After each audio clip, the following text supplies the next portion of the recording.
അങ്ങനെ ആദർശ് നാനും കൂടി നല്ലൊരു സ്നേഹത്തിലായിരിക്കട്ടെ തുടർന്ന് പോയിക്കൊണ്ടിരിക്കുന്നത്. ഈ സമയത്ത് മുത്തശ്ശനോട് പോയിട്ട് ആദർശ് ചോദിക്കാണ്, അല്ല മുത്തശ്ശ, അവളെ എനിക്ക് പ്രപ്പോസ് ചെയ്യണമെന്നുണ്ട്, എങ്ങനെയാ പ്രപ്പോസ് ചെയ്യണമെന്ന് ചോദിക്കാണ്. അപ്പോഴേക്കും മുത്തശ്ശൻ പറയുന്നുണ്ട്, നാളെയാണ് നിന്റെ അമ്മയുടെ അച്ഛന്റെ വെഡിങ് ആനിവേഴ്സറി, അപ്പോൾ തന്നെ നീ പോയി പ്രപ്പോസ് ചെയ്യുന്ന പറയുന്നുണ്ട് കേട്ടോ.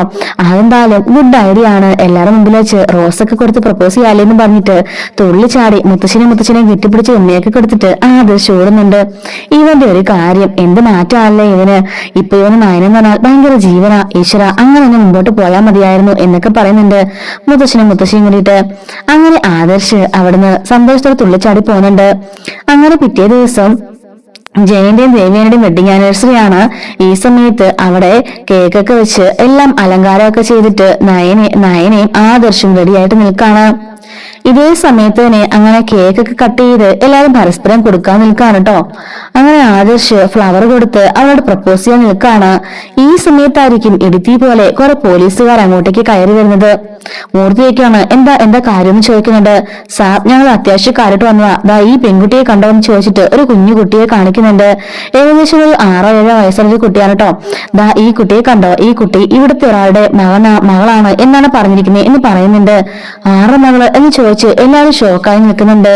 എല്ലാരും ആദ്യം സംശയിക്കുന്നത് അബി നീയാണല്ലോ ചോദിച്ചിട്ട് എല്ലാരും അവനെ കോളറെ പിടിച്ച് തൂക്കുന്നുണ്ട്.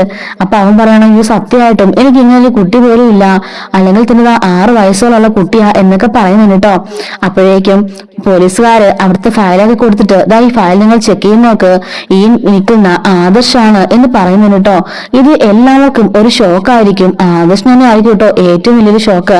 എന്താ നിങ്ങൾ പറയുന്നത്, എന്റെ കുട്ടിയോ, നിങ്ങൾക്ക് എന്താ കുഴപ്പം, എന്റെ കല്യാണം കഴിഞ്ഞിട്ട് 1 വർഷം ആയതേ ഉള്ളൂ, ഇതാണ് എന്റെ ഭാര്യ, നിങ്ങൾക്ക് ഇതുവരെ കുട്ടികളില്ല എന്നൊക്കെ ആദർശ് പറയുന്നുണ്ട്. സോറി സാർ, ഈ കുട്ടിയും താങ്കളോട് നിൽക്കുന്ന ഞങ്ങൾക്കൊരു ഫോട്ടോ കിട്ടി, ഈ കുട്ടി തന്നെയാ നിങ്ങളുടെ മകളെന്ന് പറഞ്ഞു എന്ന് പറയുന്നുണ്ട് കേട്ടോ. അങ്ങനെ ഒരു ഫോട്ടോ കാണിക്കാണ് ഈ കുട്ടിയെ എടുത്തോണ്ട് നിൽക്കുന്ന ആദർശിനെ. അപ്പോഴേക്കും നവ്യ പറയുന്നുണ്ട്, ഇല്ലില്ല ഇതൊക്കെ ഫോട്ടോഷോപ്പ് ആയിരിക്കും, അല്ലാതെ ഒരു കാരണവശാലും ഇങ്ങനെയൊന്നും വരില്ല എന്ന് പറയുന്നുണ്ട് കേട്ടോ. അപ്പോഴേക്കും ഈ കുട്ടി ഓടിച്ചെന്നിട്ട് അച്ഛാന്നും പറഞ്ഞിട്ട് ആദർശിനെ കെട്ടിപ്പിടിക്കുകയാണ്. ഇത് കാണുന്ന എല്ലാവരും ഒന്ന് ഞെട്ടി നിൽക്കുന്നുണ്ട് കേട്ടോ. ആദർശ് മോനെ എന്താ ഈ കാണുന്നൊക്കെ എന്ന് ചോദിക്കാണ് ദേവയാനി. അമ്മയെ സത്യമായിട്ടും എനിക്കിതിനെ കുറിച്ച് ഒന്നും അറിയില്ല എന്ന് ആദർശ് പറയുന്നുണ്ട്. നയനയാണെങ്കിൽ അവിടെ നിന്ന് ഇങ്ങനെ കണ്ണു നിറഞ്ഞിങ്ങനെ ഒഴുകുന്നു കേട്ടോ. അല്ലാതെ നയനയ്ക്ക് ആദർശിന്റെ ബാക്ക്ഗ്രൗണ്ട് എന്താണെന്നോ ആദർശ് ആരാണെന്നോ ഒന്നും അറിയില്ലായിരുന്നല്ലോ. വിവാഹത്തിന്റെ ആ സമയത്താണല്ലോ ആദർശിനെ കാണുന്നതും വിവാഹം കഴിക്കുന്നതൊക്കെ. കഴിഞ്ഞ 1 വർഷമായിട്ട് അവർ തമ്മിൽ യാതൊരു റിലേഷൻഷിപ്പും ഇല്ലല്ലോ. അതുകൊണ്ട് തന്നെ നയന ഇങ്ങനെ ആലോചിക്കാണ്, ഈശ്വര ഈ സത്യമാണോ കേൾക്കുന്നതൊക്കെ എന്ന് നയന ആലോചിക്കുന്നുണ്ട്. അങ്ങനെ ഇവർ പ്രപ്പോസ് ചെയ്യാൻ പോയ സമയത്താണ് ഇടുത്തി പോലെ ഈ ഒരു സംഭവം വരുന്നത് കേട്ടോ. അങ്ങനെ പോലീസുകാർ പറയുന്നുണ്ട്, എന്തായാലും ഒരാഴ്ച ഈ കുട്ടിയോട് നിൽക്കട്ടെ, എന്നിട്ട് കോടതിയിൽ കൊണ്ടുപോയിട്ട് ബാക്കി കാര്യങ്ങൾ തീരുമാനിക്കണം. ഈ കുട്ടി പോലീസ് സ്റ്റേഷനിൽ കൊണ്ടുവന്ന് കുറച്ചുപേർ ആക്കിയതാണെന്നൊക്കെ പറയുന്നുണ്ട്. ഈ കുട്ടിയുടെ ആകെപ്പാടെ ഈ ഒരു ഫോട്ടോയും നിങ്ങളുടെ പേര് മാത്രമേ അറിയുള്ളായിരുന്നു എന്ന് പറയുന്നുണ്ട്. അച്ഛാ എന്നെ എടുക്കച്ചാ, എന്നെ ഓർമ്മയില്ല അച്ഛാ, എന്തിനാ അച്ഛാ എന്നെ അമ്മ ഇട്ടിട്ട് പോയത് എന്നൊക്കെ ചോദിച്ച് ആ കൊച്ചു കരയുന്നുണ്ട് കേട്ടോ. അപ്പോഴേക്കും പോലീസുകാർ പറയാണ്, ഇങ്ങനെ കണ്ടാലേ എങ്ങനെ വിശ്വസിക്കാതിരിക്കും, കണ്ടില്ലേ ഇത്രയും ചെറിയ കുട്ടിക്കൊക്കെ കള്ളത്തരം പറയാൻ അറിയോ, ആ കുട്ടി അച്ഛാന്നും പറഞ്ഞ് കെട്ടിപ്പിടിക്കുന്നത് കണ്ടില്ലേ എന്നൊക്കെ ചോദിക്കുന്നുണ്ട്. പോലീസുകാർ പറയാണ്, മൂർത്തി സാറ് ഇവിടെ ഒരു സൈൻ ചെയ്യണം എന്ന് പറയുന്നുണ്ട്. നിങ്ങൾ എന്തൊക്കെയാ പറയുന്നേ, പെട്ടെന്ന് കയറി വന്നിട്ട് ഈ ഫോട്ടോ മാത്രം കാണിച്ചിട്ട് ഇതാണ് എന്റെ അച്ഛൻ എന്നൊക്കെ പറഞ്ഞാല് ആരെങ്കിലും വിശ്വസിക്കോ?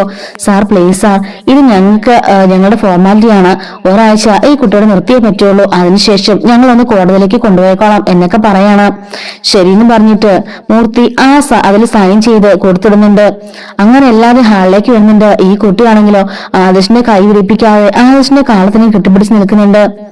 അങ്ങനെ മുത്തശ്ശനൊക്കെ പറയുന്നുണ്ട്, എന്താ ആദർശ് ഇതിന്റെയൊക്കെ അർത്ഥം, എന്നെ പൊന്നു മുത്തശ്ശി സത്യമായിട്ടും എനിക്ക് ഈ കുട്ടി ആരാണെന്ന് പോലും അറിയില്ലെന്ന് പറയുമ്പോഴേക്കും ആ കുട്ടി കരഞ്ഞുണ്ട്, എന്തിനാ അങ്ങനെ കള്ളത്തരം പറയുന്നേ, എന്നെ അമ്മയെ അച്ഛനെ അറിയത്തില്ലേ, അച്ഛൻ ഈ ഇടയ്ക്കൂടെ ഞങ്ങളുടെ വീട്ടിലേക്ക് വന്നാലേ ഉള്ളൂ എന്നൊക്കെ പറയുന്നുണ്ട്.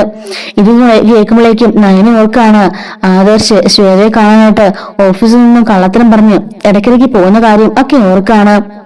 അങ്ങനെ നയന അവിടെ പൊട്ടിക്കരയുന്നുണ്ട് കേട്ടോ.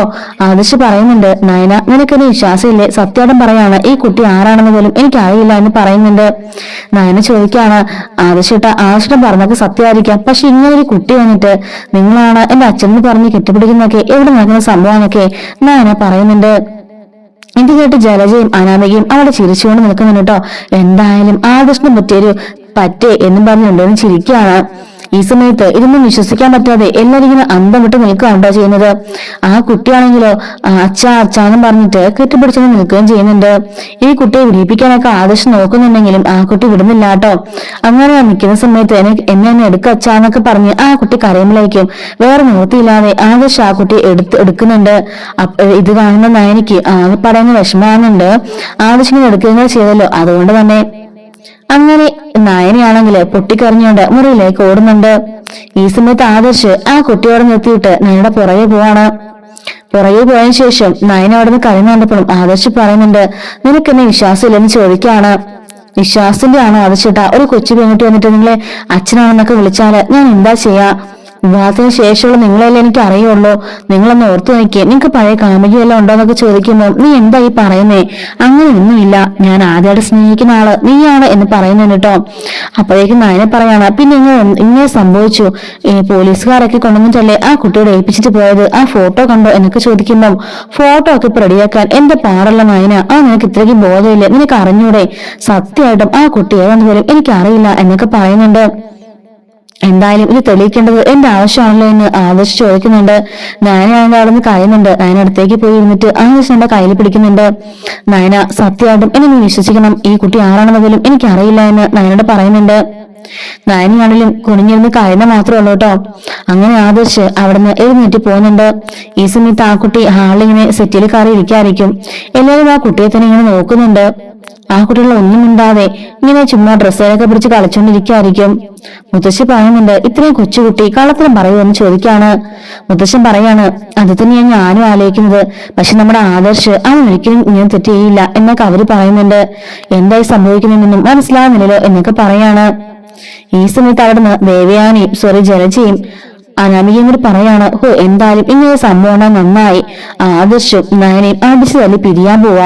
നയന ഇന്ന് തന്നെ മിക്കവാറും അവളുടെ വീട്ടിലേക്കും പോകും എന്നൊക്കെ പറയുന്നുണ്ട്. എത്രയും പെട്ടെന്ന് രണ്ടെണ്ണം അടിച്ചു പിരിഞ്ഞാൽ മതിയായിരുന്നു. അല്ലെങ്കിൽ നമ്മളെ ഭരിക്കാനായിട്ട് ഇവിടെ നയനയും ആദർശും അടുത്ത മുത്തശ്ശിയാകാനുള്ള പ്ലാനിങ്ങില്ല. അത് എത്രയും പെട്ടെന്ന് ഒഴിവാക്കണം. അതിന് ഇങ്ങനത്തെ സംഭവം ഉണ്ടായേ പറ്റുള്ളൂ എന്നൊക്കെ ജലജയും അനാമികയും കൂടി പറയുന്നുണ്ട്. അപ്പൊ തന്നെ നമുക്ക് മനസ്സിലാവുന്നുണ്ട് ഇവർ തമ്മിൽ എന്തോ ഒരു പ്ലാനിങ് ഉണ്ടായി ഇവർ തന്നെ ഒപ്പിച്ച പണിയാണെന്നൊക്കെ കേട്ടോ. അപ്പൊ ഇതിന്റെ ലെങ്തി ആയിട്ടുള്ള വീഡിയോസ് ഒക്കെ ഉണ്ട്. അത് നമ്മൾ ഓരോ പാർട്ടായിട്ട് അടുത്ത വീഡിയോയിലും അതിന്റെ അടുത്തൊക്കെ ചർച്ച ചെയ്യുന്നതായിരിക്കും. അങ്ങനെ ആദർശ് ഒരു മനസ്സമാധാനം ഇല്ലാതെ വീട്ടിൽ നിന്ന് ഇറങ്ങിപ്പോകുന്നുണ്ട്. അങ്ങനെ വീട്ടിൽ നിന്ന് ഇറങ്ങിപ്പോകുന്നത് നേരെ ഓഫീസിലേക്കായിരിക്കും. അവിടെ ചെന്നിട്ടും ഒരു സമാധാനം ഇല്ലാതെ ആദർശ് നേരെ ശിവയുടെ അടുക്കിലേക്ക് പോകുന്നുണ്ട്. അങ്ങനെ ഇതിന്റെ ബാക്കി വീഡിയോ അടുത്ത വീഡിയോയിൽ അപ്ലോഡ് ചെയ്യാട്ടോ. മിസ്സായിരിക്കും. ചാനൽ സബ്സ്ക്രൈബ് സപ്പോർട്ട് ചെയ്യണേ. Thanks for watching.